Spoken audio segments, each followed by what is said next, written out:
Hey guys, it's December 14th, 2015. We're going to read Acts chapter 17, verse 16 through 22. So it'll be a little bit of a short day today because we're getting into it late, so we got to post it, so it takes a little while. Sorry about the no makeup sound.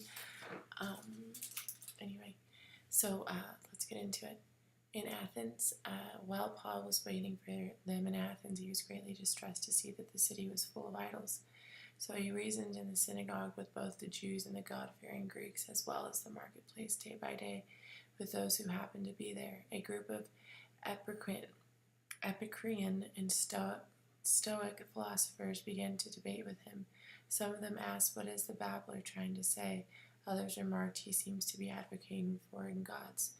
They said this because Paul was preaching the good news about Jesus and the resurrection. Then they took him and brought him to a meeting of Areopagus, where they said to him, "May we know what is the new teaching that you are presenting? You are bringing some strange ideas to our ears, and we like to know what they mean." All Athenians and foreigners live up and spent their time doing nothing but talking about listening to the latest ideas. Paul then stood up in the meeting of Areopagus and said, "People of Athens, I see that in every way you are very religious. For as I walked around, I looked carefully at your objects of worship. I even found an altar with this inscription to an unknown God. So you are ignorant of everything you worship. And this is what I am going to proclaim to you.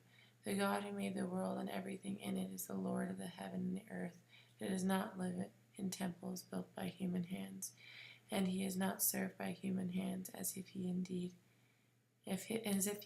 any. Rather, he himself gives everyone life and breathes everything else. From one man he made all the nations, that they should inhabit the whole earth, and marked out their appointed times in history and the boundaries of their lands. God did this so that they would seek him and perhaps reach out for him and find him, though he is not far from one of us. For in him we live and move and have our being. As some of our own poets have said, we are his offspring. Therefore, since we are God's offspring, we should not think that the divine is like gold, silver, stone, an image made by human design and skill. In the past, God overlooked such ignorance, but now he commands all people everywhere to repent. For he has set the day when he will judge the world with justice by the man he has appointed.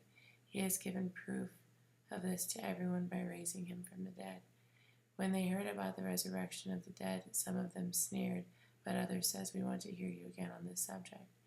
At that Paul left the council. Some of the people became followers of Paul and believed. Among them was Dionysius, a member of the Areopagus, also a woman named Damaris, and a number of others. Tomorrow we will read the rest of Acts chapter 18, and that talks about when he's in Corinth, Priscilla, Aquila, and Apollos. There are 28 chapters in this book. All right, we will see you tomorrow. We got 40 minutes. Let's read one devotion because I love it so much. Let's see, you are the artist. Do we read this? Everyone should be an artist. You could write a blog for friends, or you could publish a book. You can learn how to paint landscapes or could decorate your home. You could join an choir and sing Christmas carols in nursing homes. You could learn how to create beautiful pottery or restore a classic automobile. Part of developing yourself as the person who matters is to explore how to express yourself artistically. You will also soon discover that you have a passion and a talent for what you don't. But even in the areas where it's clear that you don't have a strong talent, it's still important that you at least try out different art forms. This will stretch your vision of how to see the world creatively and how to live creatively. Don't worry, it's a part of who you are.